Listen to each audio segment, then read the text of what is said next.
भयाद्रणादु परतम् మంస్యంతే త్వాం మహారథాః. ఇక్కడ మా పక్కన సున్న యం, మం స్యంతే, సా పక్కన సున్న ఎన్ లాగా చెప్తాం. మంస్యంతే త్వాం, ఆ తా కింద వావత్తు కూడా సంయుక్తాక్షరం కాబట్టి మంస్యంతేకి త్వాం తాని జాయిన్ చేసి చెప్పాలి. మంస్యంతే త్వాం అలా రావాలి. మహారథాః, అథ ఒత్తు థ గమనించండి. టిహెచ్ఏథాది పొట్టలో చుక్క ఉంది. మంస్యంతే త్వాం మహారథాః. मंस्यन्ते त्वां महारथाः मंस्यन्ते त्वां महारथाः मंस्यन्ते त्वां महारथाः येषां च त्वं बहुमतः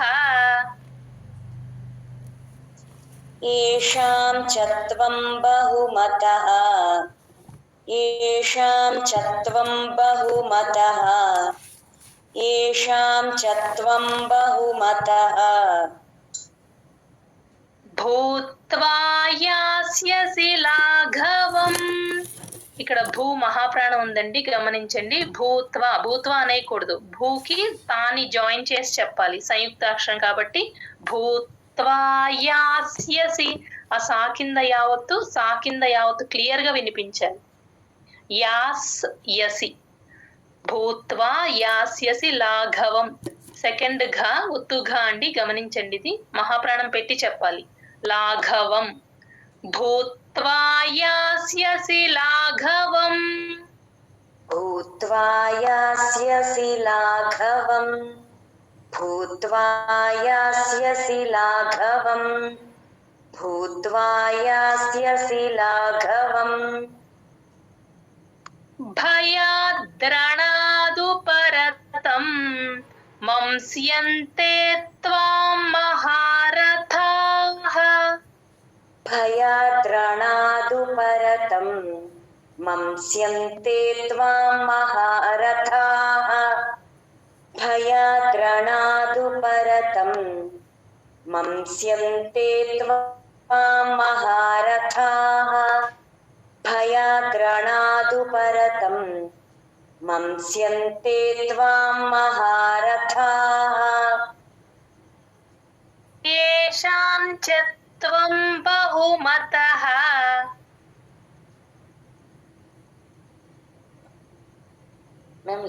ఫుల్ సారీ.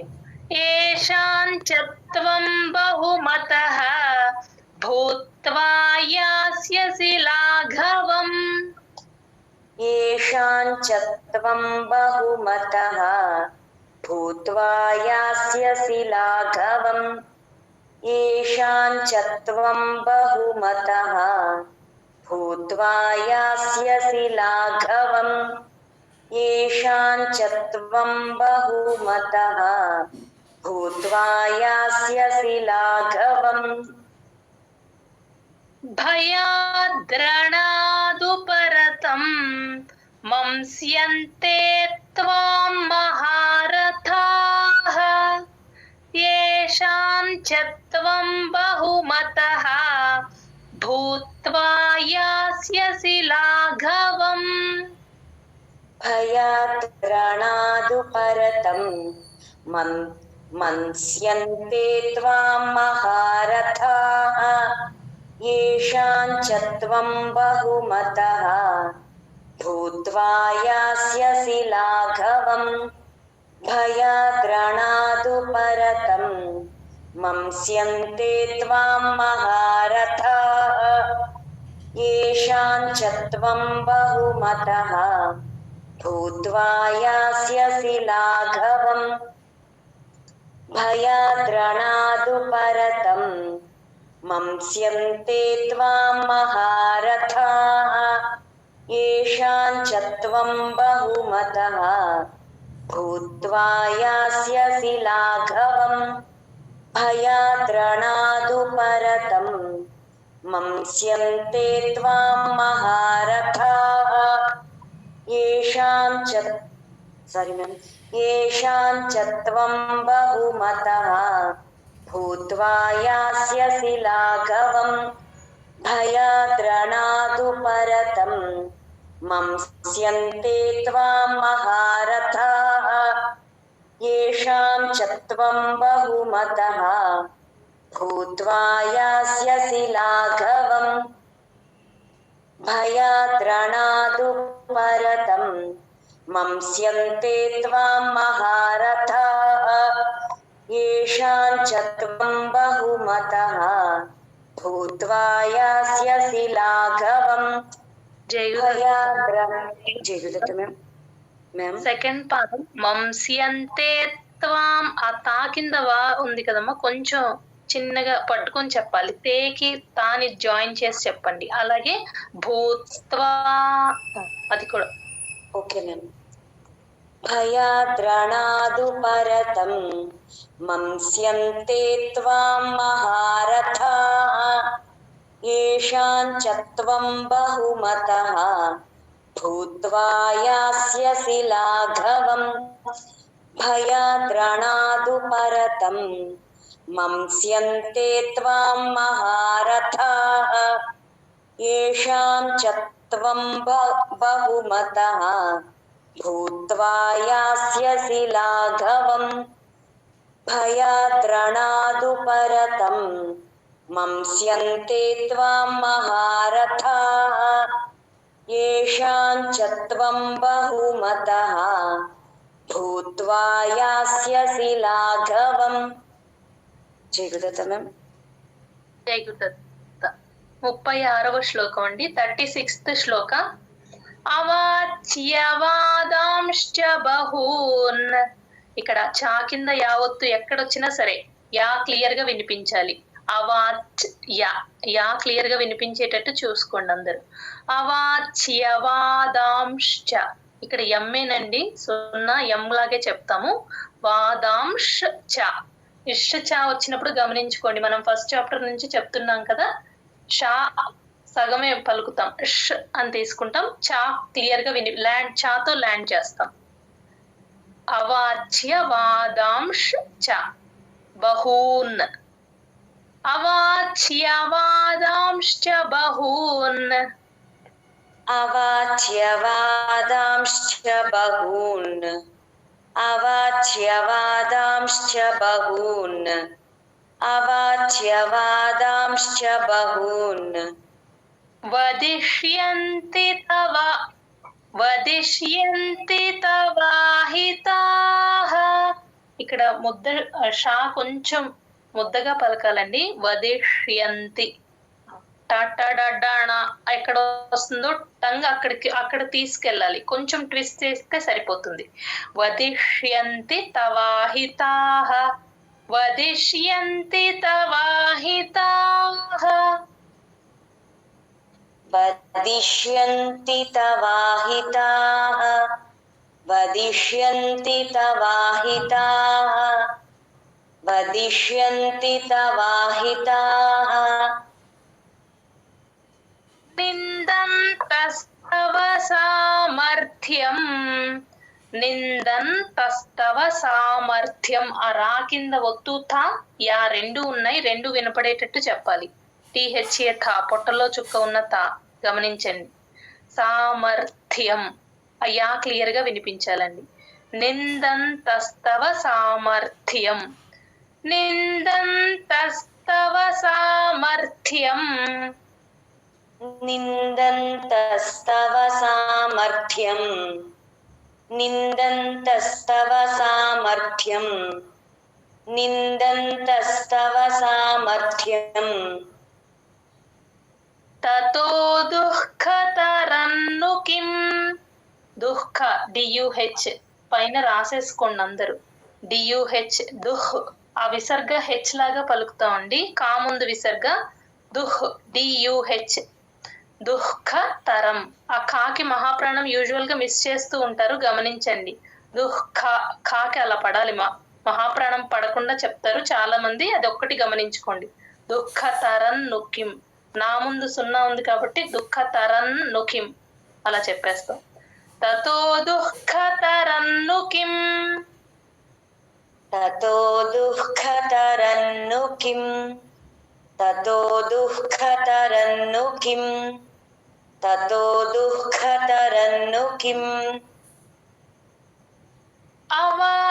అవాచ్యవాదాంశ్చ బహూన్ వదిష్యంతి తవాహితాః అవాచ్యవాదాంశ్చ బహూన్ వదిష్యంతి తవాహితాః అవాచ్యవాదాంశ్చ బహూన్ వదిష్యంతి తవాహితాః అవాచ్యవాదాంశ్చ బహూన్ వదిష్యంతి తవాహితాః నిందంతస్తవ సామర్థ్యం తతో దుఃఖతరన్ను కిం నిందంతస్తవ సామర్థ్యం తతో దుఃఖతరన్ను కిం నిందంతస్తవ సామర్థ్యం తతో దుఃఖతరన్ను కిం నిందంతస్తవ సామర్థ్యం తతో దుఃఖతరన్ను కిం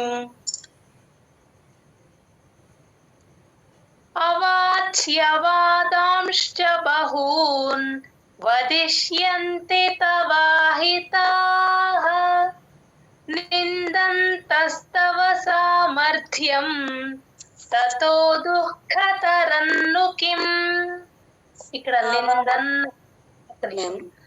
నిందన్ తస్తవ ఎన్ ఎందుకు వస్తుంది అని మీకు డౌట్ రావచ్చండి. తాత దద్ద నా చివర్లో నాతో ఎండ్ అవుతుంది కాబట్టి ఆ మధ్యలో ఎక్కడ సున్నా ముందు ఎక్కడొచ్చినా మనం ఎన్ సౌండ్ లాగే చెప్తాము. దాకి తాకి ఎక్కడొచ్చినా సరే ఎన్ లాగే చెప్తాం. అందుకని నిందంతస్తవ అని చెప్తాం. చెప్పండి. నిందంతస్తవ సామర్థ్యం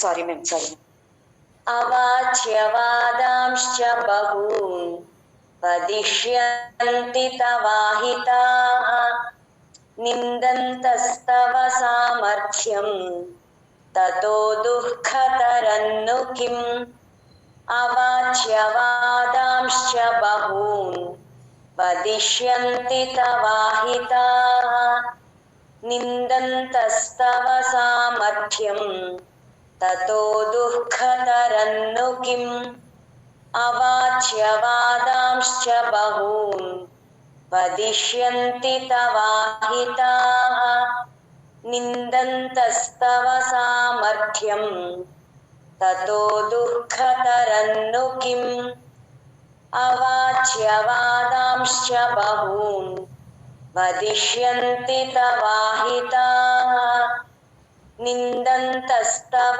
సామర్థ్యం తతో దుఃఖతరన్ను కిం అవాచ్యవాదాంశ్చ బహూన్ వదిష్యంతి తవాహితాః నిందంతస్తవ సామర్థ్యం తతో దుఃఖతరన్ను కిం అవాచ్యవాదాంశ్చ బహూన్ వదిష్యంతి తవాహితాః నిందంతస్తవ సామర్థ్యం తతో దుఃఖతరన్ను కిం అవాచ్యవాదాంశ్చ బహూన్ వదిష్యంతి తవాహితాః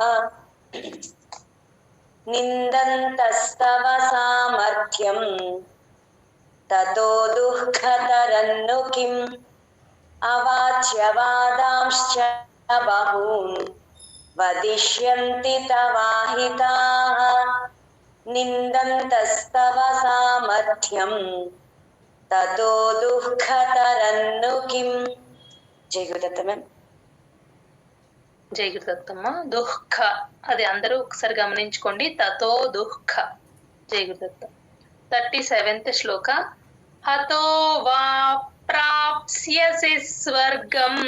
హతో వా పా కింద రకారం ఉంది కాబట్టి వాప్ అని 2 పెదాలు మూసేసి పా కింద స్ట్రెస్ పడుతుంది. 2 పెదాలు కరెక్ట్ గా వాప్ అలా తీసుకోవాలి. హతో వా ప్రాప్స్యసి. ఆ పా కింద సావత్తు యావత్తు రెండు ఉన్నాయండి, గమనించండి. ప్రాప్ స్యసి, సా కింద యావత్తు. యూజువల్ గా స్యసి అని చెప్పేస్తారు, సా కింద యావత్తు అందరూ మిస్ చేస్తారు. ఇక్కడ అందరూ గమనించుకోండి. ప్రాప్ స్యసి. హతో వా ప్రాప్స్యసి స్వర్గం. హతో వా ప్రాప్స్యసి స్వర్గం. హతో వా ప్రాప్స్యసి స్వర్గం. హతో వా ప్రాప్స్యసి స్వర్గం. జిత్వా వా భోక్ష్యసే మహీం.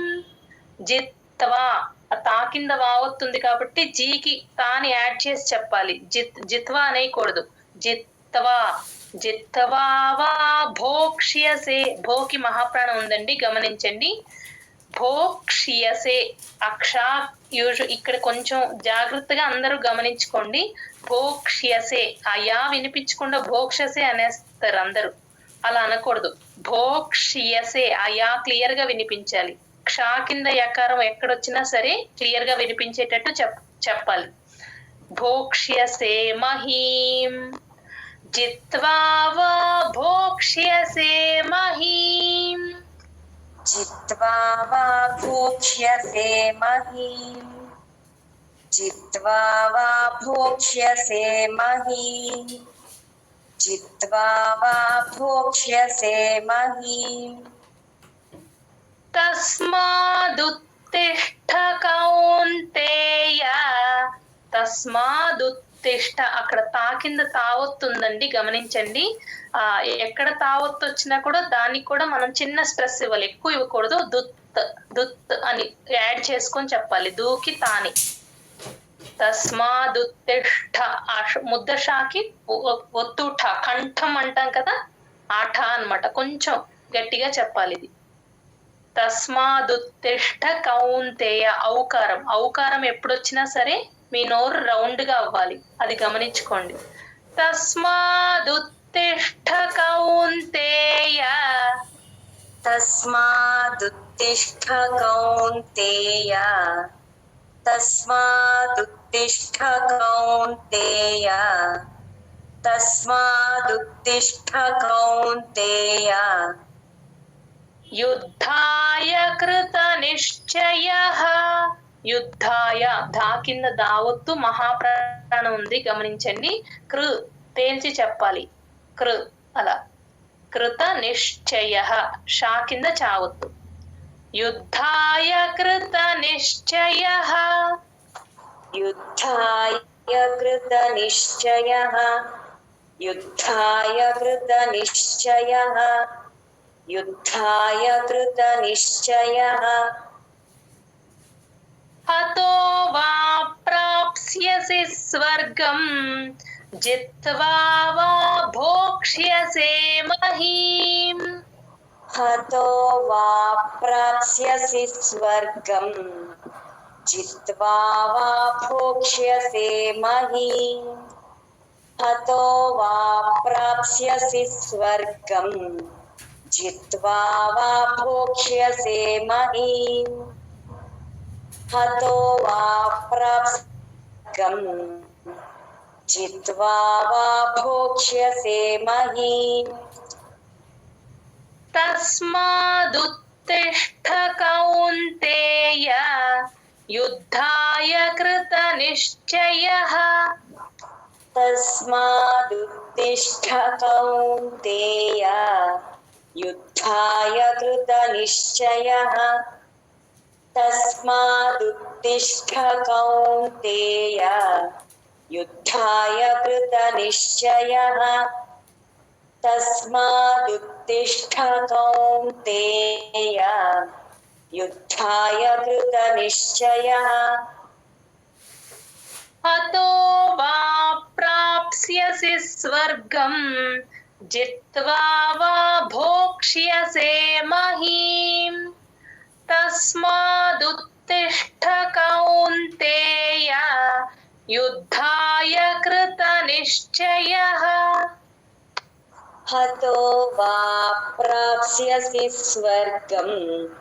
जित्वा वा भोक्ष्यसे महीम् तस्मादुत्तिष्ठ कौन्तेय युद्धाय कृतनिश्चयः हतो वा प्राप्स्यसि स्वर्गम् जित्वा वा भोक्ष्यसे महीम् तस्मादुत्तिष्ठ कौन्तेय युद्धाय कृतनिश्चयः हतो वा प्राप्स्यसि स्वर्गम् जित्वा वा भोक्ष्यसे महीम् तस्मादुत्तिष्ठ कौन्तेय युद्धाय कृतनिश्चयः हतो वा प्राप्स्यसि स्वर्गम् जित्वा वा भोक्ष्यसे महीम्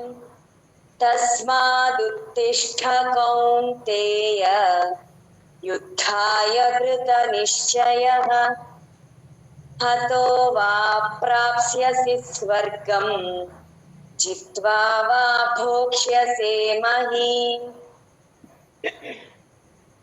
तस्मादुत्तिष्ठ कौन्तेय युद्धाय कृतनिश्चयः हतो वा प्राप्स्यसि स्वर्गम् जित्वा वा भोक्ष्यसे महीम् तस्मादुत्तिष्ठ कौन्तेय युद्धाय कृतनिश्चयः हतो वा प्राप्स्यसि स्वर्गम् जित्वा वा भोक्ष्यसे महीम् तस्मादुत्तिष्ठ कौन्तेय युद्धाय कृतनिश्चयः जयगुरुतमम् 38వ శ్లోకం 38th శ్లోక సుఖ దుఃఖే సమే కృత్వా సుఖ దుఃఖే రెండు కాలకి మహాప్రాణం ఉంది గమనించండి దుఃఖే దు పక్కన విసర్గ హెచ్ లాగా చెప్తాము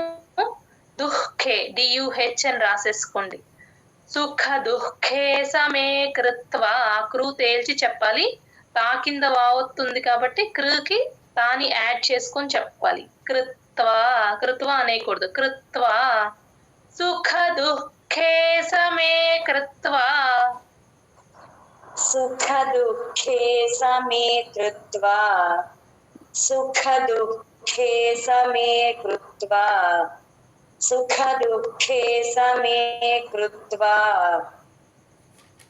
లాభాలాభౌ జయా జయౌ లాభ రెండు భాలకి మహాప్రాణం ఉంది గమనించండి లాభ లాభౌ ఔకారం క్లియర్ గా రావాలి నోరు రౌండ్ గా అవ్వాలి జయా జయౌ ఔ ఇక్కడ కూడా ఔకారం లాభాలాభౌ జయా జయౌ लाभालाभौ जया जयौ लाभालाभौ जया जयौ लाभालाभौ जया जयौ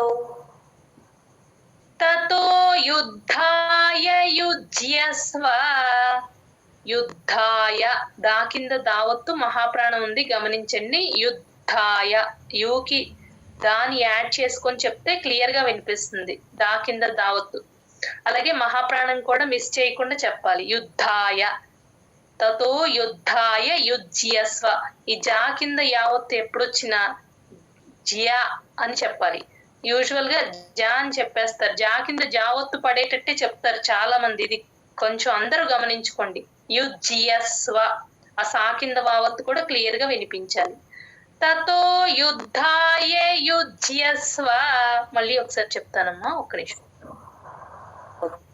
తతో యుద్ధాయ యుజ్యస్వ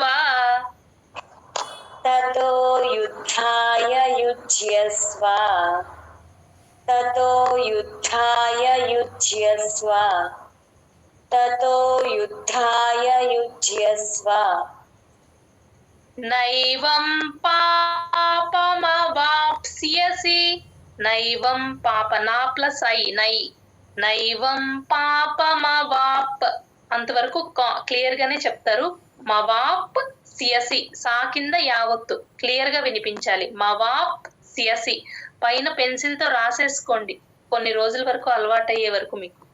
నైవం పాపమవాప్స్యసి, నైవం పాపమవాప్స్యసి, నైవం పాపమవాప్స్యసి, నైవం పాపమవాప్స్యసి. సుఖ దుఃఖే సమే కృత్వా లాభాలాభౌ జయాజయౌ, సుఖ దుఃఖే సమే కృత్వా లాభాలాభౌ జయాజయౌ, సుఖ దుఃఖే సమే కృత్వా లాభాలాభౌ జయాజయౌ, సుఖ దుఃఖే సమే కృత్వా లాభాలాభౌ జయాజయౌ. తతో యుద్ధాయ యుజ్యస్వ నైవం పాపమవాప్స్యసి, తతో యుద్ధాయ యుజ్యస్వ నైవం పాపమవాప్స్యసి, తతో యుద్ధాయ యుజ్యస్వ నైవం పాపమవాప్స్యసి, తతో యుద్ధాయ యుజ్యస్వ నైవం పాపమవాప్స్యసి. సుఖ దుఃఖే సమే కృత్వా లాభాలాభౌ జయాజయౌ, తతో యుద్ధాయ యుజ్యస్వ నైవం పాపమవాప్స్యసి. సుఖ దుఃఖే సమే కృత్వా లాభాలాభౌ జయాజయౌ, తతో యుద్ధాయ యుజ్యస్వ నైవం పాపమవాప్స్యసి. సుఖ దుఃఖే సమే కృత్వా లాభాలాభౌ జయాజయౌ, తతో యుద్ధాయ యుజ్యస్వ నైవం పాపమవాప్స్యసి. సుఖ దుఃఖే సమే కృత్వా లాభాలాభౌ జయాజయౌ, తతో యుద్ధాయ యుజ్యస్వ నైవం పాపమవాప్స్యసి. సుఖ దుఃఖే సమే కృత్వా లాభాలాభౌ జయాజయౌ, తతో యుద్ధాయ యుజ్యస్వ నైవం పాపమవాప్స్యసి. సుఖ దుఃఖే సమే కృత్వా లాభాలాభౌ జయాజయౌ, తతో యుద్ధాయ యుజ్యస్వ నైవం పాపమవాప్స్యసి. సుఖ దుఃఖే సమే కృత్వా లాభాలాభౌ జయాజయౌ, తతో యుద్ధాయ యుజ్యస్వ నైవం పాపమవాప్స్యసి. సుఖ దుఃఖే సమే కృత్వా లాభాలాభౌ జయాజయౌ, తతో యుద్ధాయ యుజ్యస్వ నైవం పాపమవాప్స్యసి. జై గురుదత్తం. 39th శ్లోకం, 39వ శ్లోకం. ఏషా తే విహితా సాంఖ్యే, ఇక్కడ ఏ వచ్చండి కంఠంలో నుంచి రావాలి. ఏ ఇంగ్లీష్ లెటర్ లో ఏ ఫస్ట్ లెటర్ ఏ చెప్తామో అలా చెప్తే కరెక్ట్ గా వస్తుంది మీకు. ఏషా ముద్ద షా, కొంచెం టంగ్ ట్విస్ట్ చేసి చెప్తాం. టాటా డాడా నా వచ్చిన ప్లేస్ లో టంగ్ ట్విస్ట్ చేస్తే ఈషా ముద్దగా పలుకుతారు. ఏషాతే బిహిత, భీకి మహాప్రాణం ఉంది గమనించండి. సాంఖ్యే అఖ మహాప్రాణం ఉంది గమనించండి. యావత్తు కూడా ఉంది దానికి. సాంఖ్యే ఆ యా క్లియర్ గా వినిపించేటట్టు చెప్పాలి. ఏషాతే బిహిత సాంఖ్యే, ఏషాతే విహిత, ఏషాతే విహిత సాంఖ్యే, ఏషాతే విహిత సాంఖ్యే. బుద్ధిర్యోగే త్విమాం శృణు. ఇక్కడ బుద్ధి మహాప్రాణము, దా కింద దావత్తు మహాప్రాణం ఉందండి, గమనించండి. బుద్ధిర్ యోగే పైన రాసేసుకోండి పెన్సిల్ తో. బుద్ధిర్ యోగే, రాకి పొల్లు పెడతాం. బుద్ధిర్ యోగే త్విమాం శృణు. ఆ తా కింద వావత్తు సంయుక్తాక్షరం కాబట్టి గేకి కలుపుకొని చెప్తాం. బుద్ధిర్యోగే అని తీసుకోవాలి. బుద్ధిర్యోగే త్విమాం శృణు. షాకి వట్రసుడు ఉందండి, తేల్చి చెప్పాలి. శృణు అణ క్లియర్ గా వినిపించాలి. బుద్ధిర్యోగే త్విమాం శృణు. బుద్ధిర్యోగే త్విమాం శృణు. బుద్ధిర్యోగే త్విమాం శృణు. బుద్ధిర్యోగే త్విమాం శృణు. బుద్ధ్యా యుక్తో యయా పార్థ. బుద్ధ్యా దా కింద దావత్తు మహాప్రాణం యావత్తు మూడు ఉన్నాయి, గమనించండి ఇక్కడ. బుద్ధియా భూకి దాని యాడ్ చేసుకొని చెప్పాలి. బుద్ధియా. బుద్ధ్ అని తీసుకుంటే మీకు ఆ దావత్తు క్లియర్ గా వినిపిస్తుంది. బుద్ధియా యుక్తో యయా పార్థ.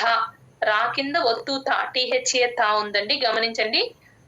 బుద్ధియా యుక్తో యయా పార్థ. బుద్ధ్యా యుక్తో యయా పార్థ. బుద్ధ్యా యుక్తో యయా పార్థ. బుద్ధ్యా యుక్తో యయా పార్థ. కర్మబంధం ప్రహాస్యసి. ఇక్కడ యూజువల్ గా బాకి మహాప్రాణం పెట్టేస్తారు, చూసుకోండి. బాకి మహాప్రాణం లేదు, ధాకి మాత్రమే మహాప్రాణం ఉంది. కర్మబంధం ప్రహాస్యసి. పా కింద రకారం స్ట్రెస్ పట్టుకొని చెప్పాలి. ప్రహాస్యసి. అది యూజువల్ గా హంస అంటాం కదా, ఆహా. ప్రహాస్, హాకి సాని యాడ్ చేసి ప్రహాస్ యసి, యా క్లియర్ గా వినిపించాలి. ప్రహాస్యసి. కర్మబంధం ప్రహాస్యసి. కర్మబంధం ప్రహాస్యసి. కర్మబంధం ప్రహాస్యసి. కర్మబంధం ప్రహాస్యసి. ఏషా తే విహితా సాంఖ్యే బుద్ధిర్యోగే త్విమాం శృణు. ఏషా తే విహితా సాంఖ్యే బుద్ధిర్యోగే త్విమాం శృణు. ఏషా తే విహితా సాంఖ్యే బుద్ధిర్యోగే త్విమాం శృణు. ఏషా తే